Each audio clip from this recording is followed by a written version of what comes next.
Bonjour à tous, j'espère que vous allez bien. Aujourd'hui, on se retrouve pour une nouvelle petite vidéo. L'objectif de cette vidéo, il est relativement simple. Ça va tout simplement être de vous parler un petit peu du volume d'entraînement. Pourquoi est-ce que je vais aborder ce sujet-là? Tout simplement parce qu'on a déjà vu pas mal de principes de l'entraînement qui étaient, je pense, les plus intéressants pour votre pratique dans les vidéos précédentes. Typiquement, la surcharge progressive et la sélection d'exercices. Et le volume d'entraînement fait aussi, selon moi, partie des choses les plus importantes quand il s'agit d'entraînement, surtout lors de la mise en pratique d'un programme d'entraînement, et tout simplement parce que j'ai aussi la sensation que le volume d'entraînement, a priori, il y a beaucoup de pratiquants qui se posent trop de questions, qui s'imaginent que c'est peut-être un petit peu la clé, la vérité qui va les aider à réussir à débloquer un palier de stagnation, réussir à faire des gains qui sont littéralement inimaginables s'ils arrivent à trouver le nombre de séries spécifiques pour tel ou tel groupe musculaire. Et dans le même ordre d'idée, il y a très généralement des questions qui reviennent, c'est selon toi, Antoine, ou quelqu'un d'autre d'ailleurs, est-ce que tu penses que 8 séries pour mes quadriceps, c'est l'idéal? Est-ce que 2 séries, c'est suffisant pour maintenir mes triceps si je fais un bloc focus 2 ou quoi que ce soit?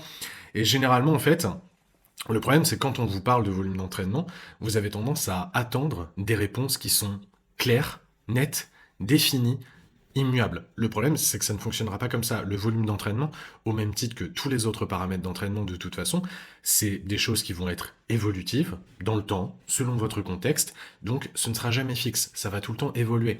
Ce qui va être intéressant en fait pour vous, c'est tout simplement de comprendre en effet de quelle manière ça peut évoluer et surtout comment savoir de quelle manière je dois faire évoluer ce volume d'entraînement. Et ça passe tout simplement par quels sont les paramètres, les choses que je dois aller regarder et, bien évidemment, que je dois réussir à traquer pour avoir les bonnes données à analyser. Aussi bête que ça, tout bêtement. Bon, premièrement, on va tout simplement définir le volume d'entraînement. Qu'est-ce que c'est? En l'occurrence, le volume d'entraînement, ce qu'on entend par là, c'est relativement simple, c'est tout simplement le nombre de séries effectives pour un groupe musculaire par semaine.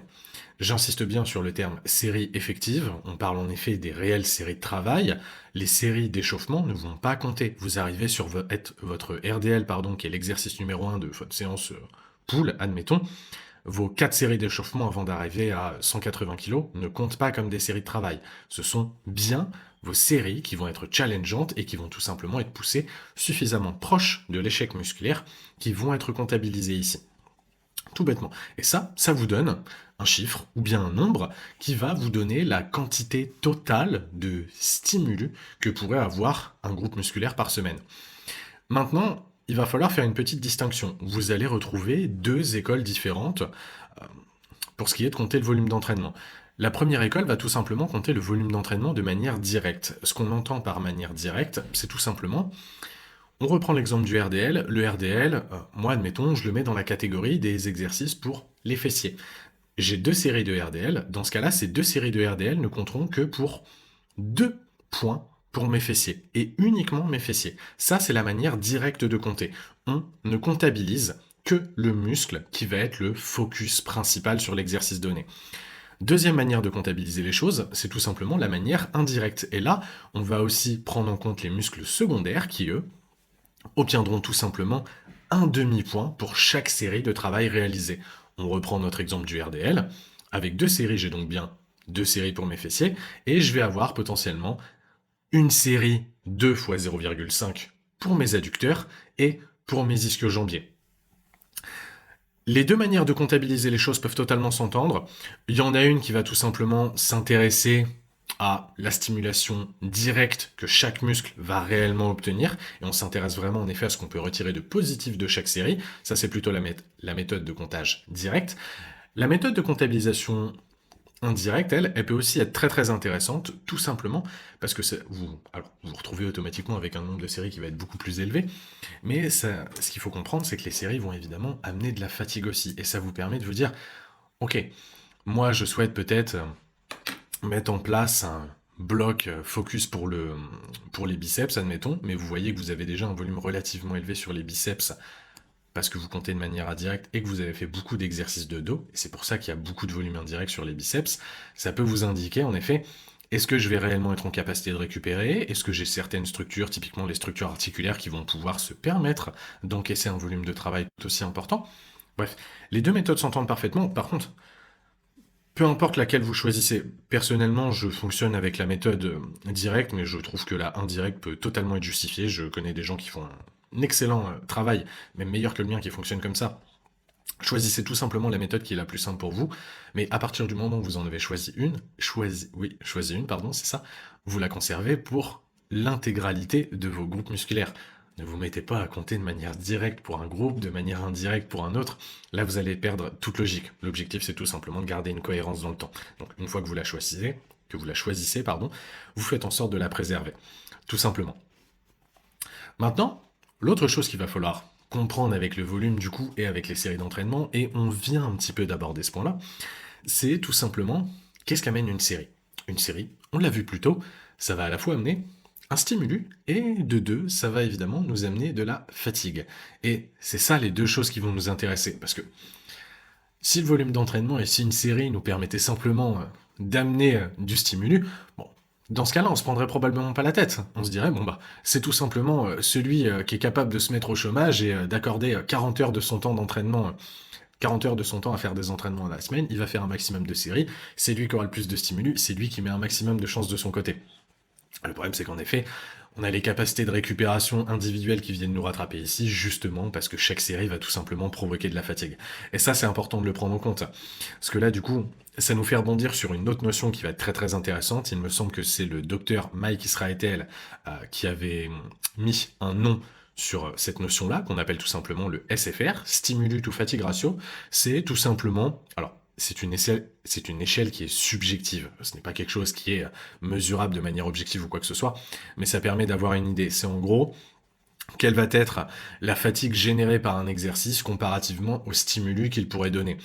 Typiquement, on pourrait se dire qu'un soulevé de terre jambes tendues et un bon leg curl assis, pas le leg curl assis Technogym par exemple, sont tous les deux des bons exercices qui vont vous offrir un stimulus qui est bon, excellent pour vos ischio-jambiers. Par contre, est-ce que la fatigue générée va être la même? Probablement pas. Évidemment que le soulevé de terre jambes tendues va être beaucoup plus fatigant. Vous avez des contraintes axiales importantes, votre colonne va être surchargée, vous avez aussi cette notion de gainage qui est bien plus mise à mal. Idem pour ce qui est de votre respiration, ça va être beaucoup plus fatigant à ce niveau-là. Pareil d'un point de vue cardio, et on sait que tous les efforts cardio ont tendance à avoir un impact fatigue qui va être relativement important dans le temps et sur les séances qui vont suivre plus tard dans la semaine. Ça, en effet, c'est des notions qui sont intéressantes à prendre en compte, et vous devez les prendre en compte lorsque vous créez votre programme.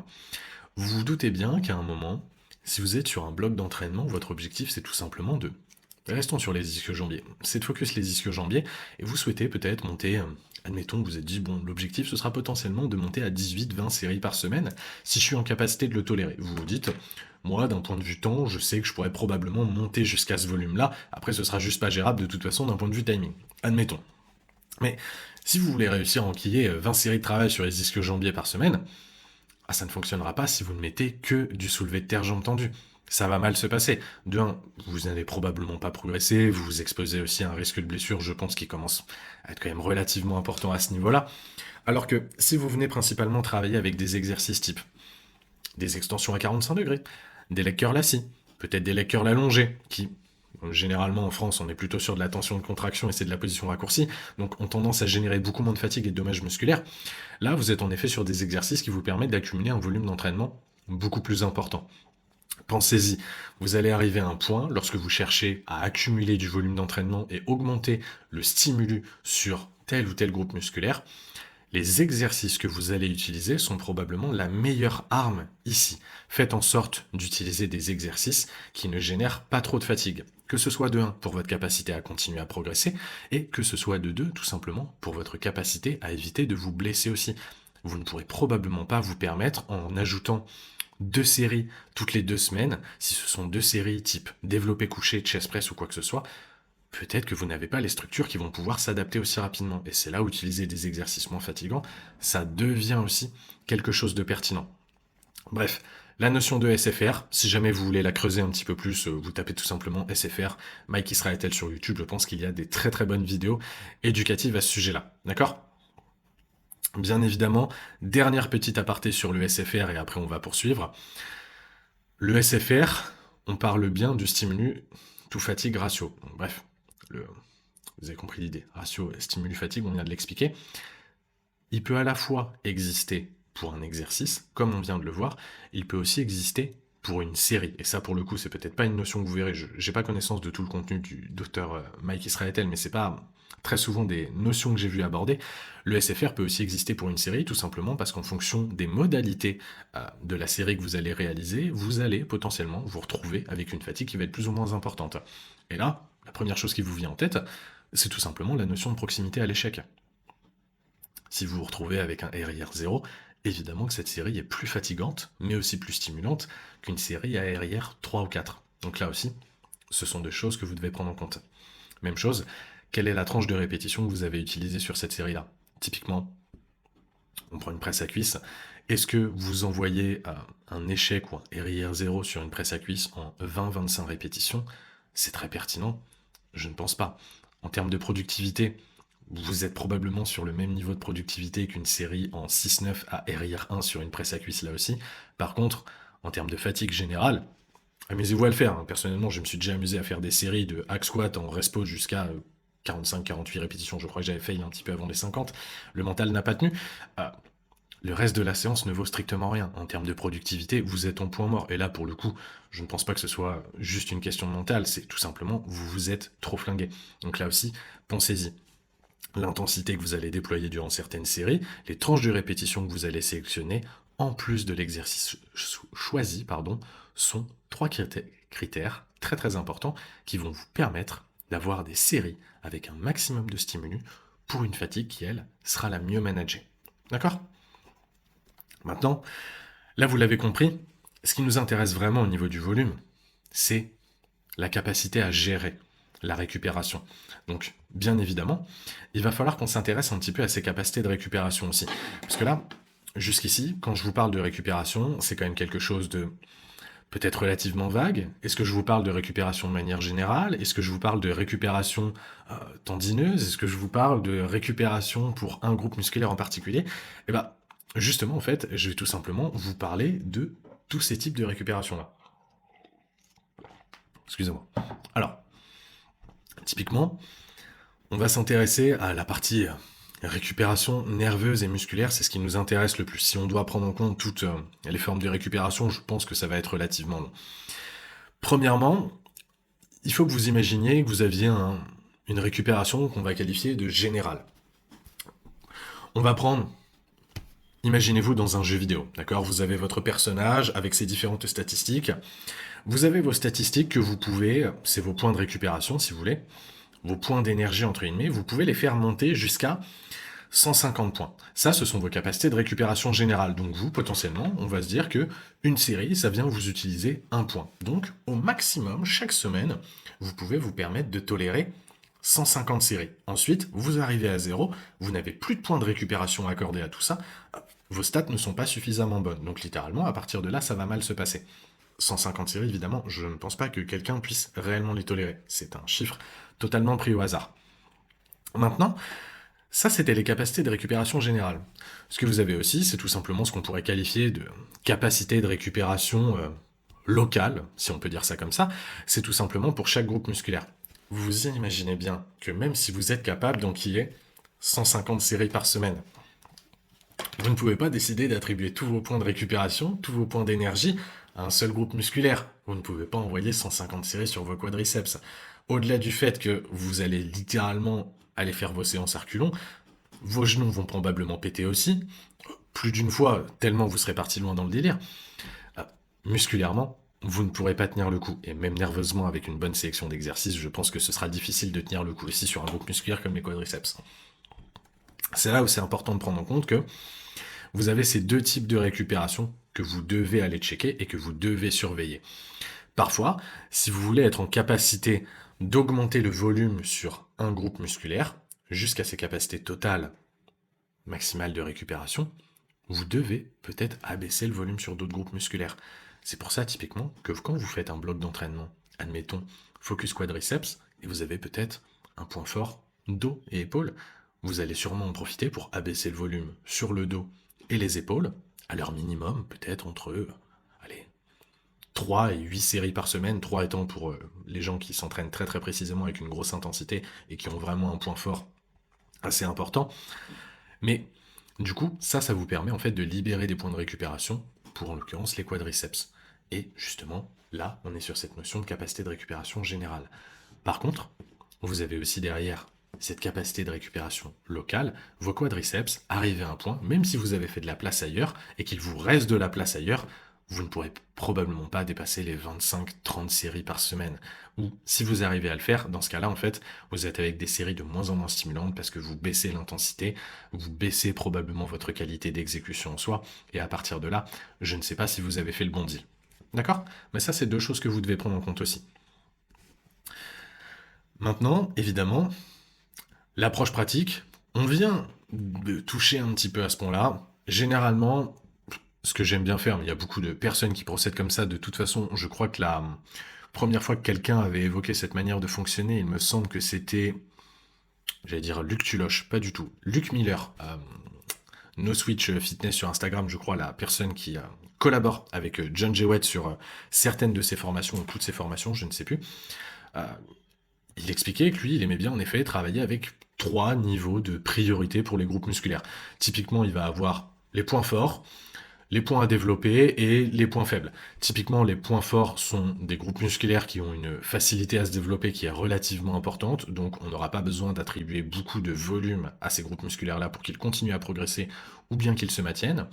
On a ensuite les points à développer qui, eux, vont quand même nécessiter un certain niveau d'attention, mais probablement pas un niveau d'attention qui sera prioritaire durant le programme. Et derrière, on va bien évidemment avoir les points faibles qui seront très généralement les groupes musculaires qui vont en fait être les focus de nos différents programmes d'entraînement au cours de notre carrière de go muscu bodybuilder, et c'est eux qui vont occuper la grande majorité de nos entraînements, la grande majorité du volume nécessaire, et évidemment qui vont venir consommer un maximum de points de récupération. Typiquement, si vous avez un point faible, c'est probablement désillusoire d'imaginer que vous allez réussir à rattraper ce dernier avec seulement 7 à 8 séries d'entraînement par semaine, malgré une très très haute rentabilité et qualité d'exécution, déploiement d'intensité sur ces dernières, ce ne sera probablement pas suffisant. À un moment, vous allez être obligé d'activer le levier volume. Même si tous les autres leviers ont été activés à leur maximum, le levier volume devra lui aussi être activé un petit peu. Nonobstant, ça ne veut pas dire que pour rattraper un point faible, vous allez absolument devoir partir sur un nombre de séries qui va être faramineux. Vous n'êtes pas obligé de monter à plus de 15 séries, 20 séries pour réussir à rattraper un point faible. Typiquement, on sait qu'il y a des personnes qui vont tout simplement être limitées par leur capacité de récupération tendineuse.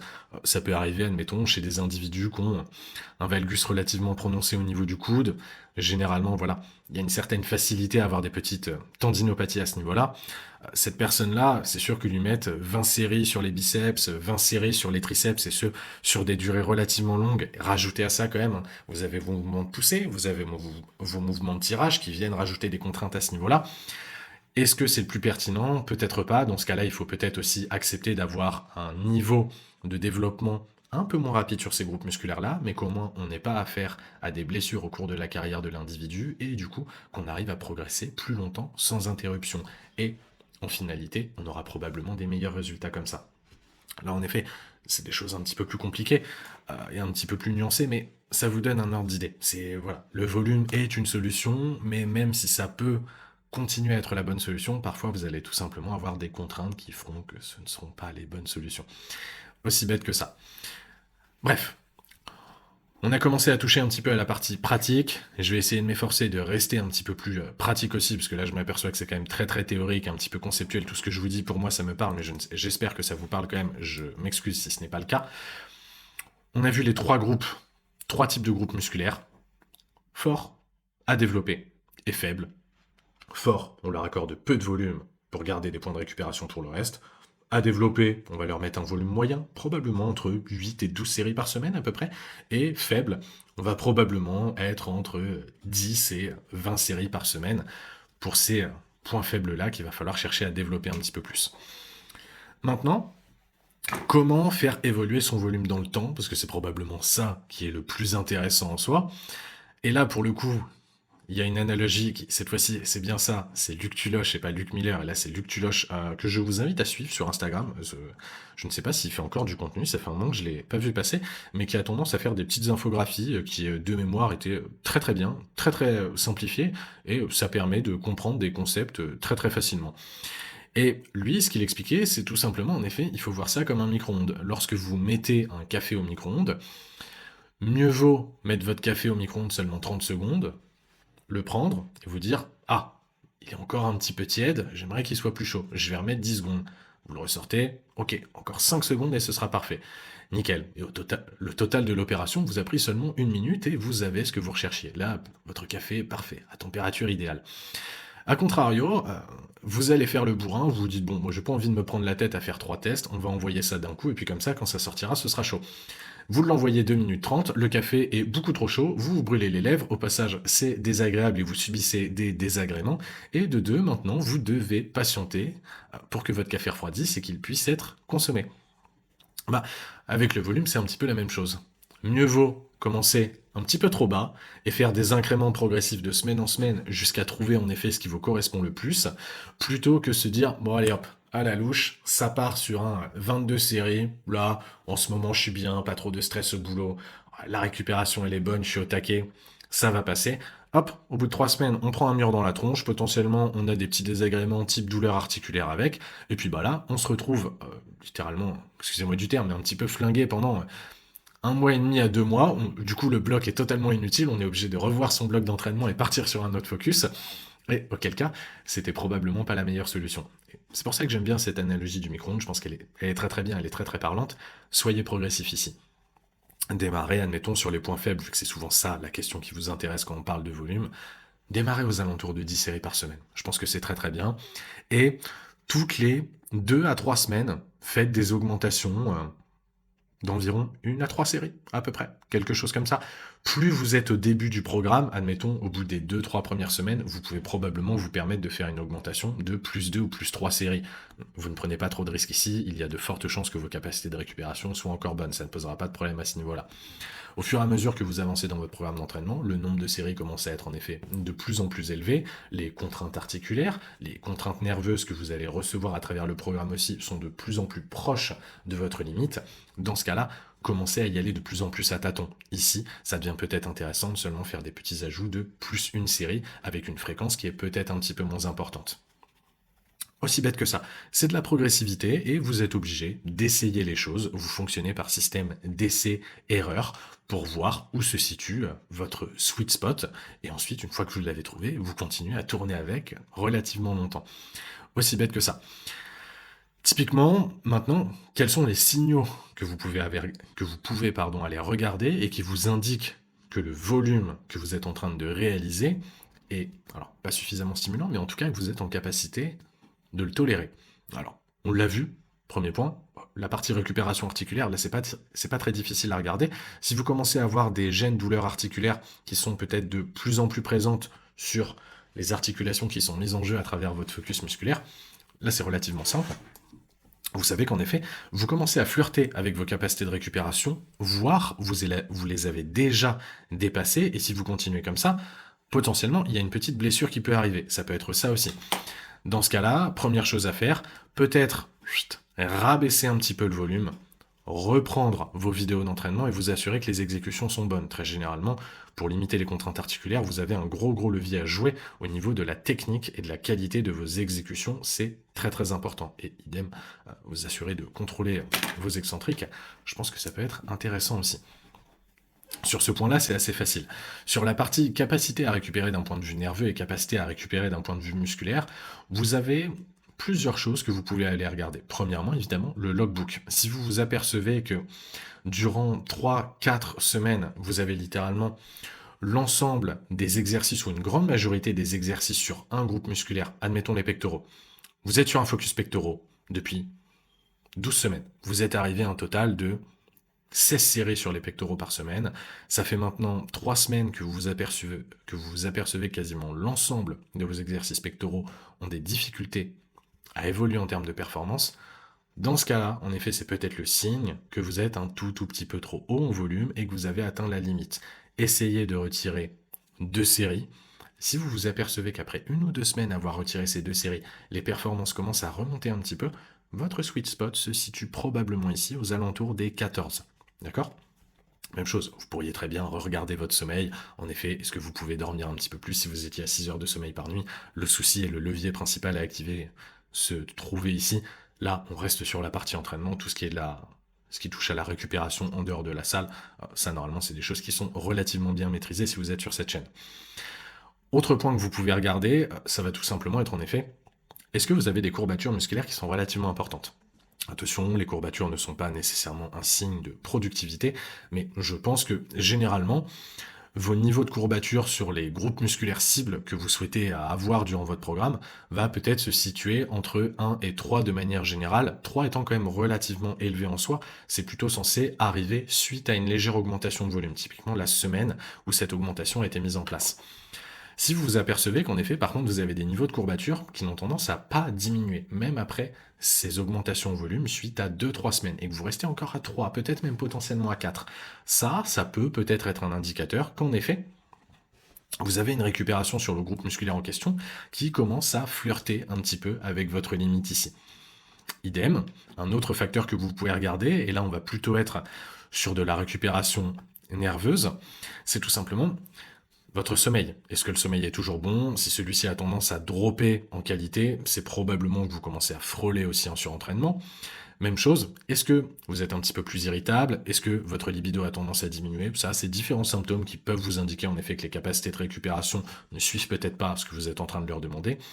Et derrière, moi, il y a 2 choses que j'aime bien regarder à l'entraînement aussi, c'est tout simplement les capacités de concentration. Alors, évidemment, si vous êtes une personne qui a de base des difficultés de concentration et qui a tendance à être distraite très très facilement, ne prenez pas cet indicateur en compte, ça ne sert strictement à rien, vous allez vous alarmer inutilement. Par contre, si vous êtes quelqu'un de très très présent durant vos entraînements, et donc là, vous vous apercevez que vous avez tendance à relâcher votre attention, avoir plus de difficultés à vous concentrer, que ce soit pendant vos séries ou en dehors de vos séries, je pense que c'est un très bon indicateur aussi. Autre indicateur que vous pouvez suivre directement durant l'entraînement, c'est tout simplement l'agressivité dont vous allez faire preuve durant vos séries. Typiquement, moi je sais que je suis quelqu'un qui... Alors, même si je ne cherche pas à attaquer toutes mes séries de manière agressive, probablement une vidéo que je pourrais faire à ce sujet-là, mais généralement j'ai l'envie de chercher à agresser un petit peu les charges, agresser un petit peu les barres durant mes séries, c'est quelque chose que j'aime bien. Si cette envie, cette niaque, cette agressivité se perd, n'est plus présente et que j'arrive un petit peu plus mou sur mes séries, c'est typiquement le signe, en tout cas pour moi, que nerveusement, je sais que je suis en train de flirter un petit peu avec mes limites d'un point de vue récupération. Ça, c'est différentes choses que vous pouvez traquer et je pense qu'en effet, c'est intéressant de les intégrer dans votre logbook. Typiquement, à la fin de votre séance, vous pouvez vous dire, bon, le logbook vous permet d'analyser vos performances, et à la fin de votre logbook, vous pouvez vous mettre douleur articulaire, vous mettez une note de 1 à 5 par exemple, douleur, inconfort articulaire, vous notez ce que vous voulez. Agressivité, note de 1 à 5, concentration de 1 à 5, pump de 1 à 5, pareil, il se peut que si musculairement vous avez beaucoup de courbatures, que vous ayez plus de mal à récupérer, le pump sur le muscle en question soit un petit peu moins bon. Je pense que ça, c'est des bons indicateurs. Et honnêtement, ça vous fait 4-5 petites choses à noter à la fin de chaque entraînement. Ça vous demande littéralement 20 à 25 secondes et ça demande très peu de temps à être analysé chaque semaine. C'est assez simple à suivre en soi. Ok ? Je reviens juste sur un point, seul petit aparté, et après de toute façon on va arriver sur la fin de cette vidéo, l'objectif c'est que ça reste assez succinct en soi, et je pense qu'on est déjà sur une petite demi-heure mine de rien. Je vous ai évoqué tout à l'heure la difficulté à progresser en performance sur les différents exercices d'un groupe musculaire, et on avait travaillé avec l'exemple des pectoraux en l'occurrence. Lorsque vous cherchez à analyser vos performances, ne vous alarmez pas non plus si vous avez un exercice qui a tendance à avoir un petit peu plus de mal à progresser que les autres. Et c'est pour ça que j'ai insisté tout à l'heure sur l'ensemble, une grande partie des exercices pour un groupe musculaire qui ont du mal à progresser. Parce que ça, en effet, c'est typiquement le signe que c'est ce groupe musculaire-là qui est touché de manière précise. Par contre, admettons, on reste sur l'exemple des pectoraux. Votre chest press continue à bien progresser.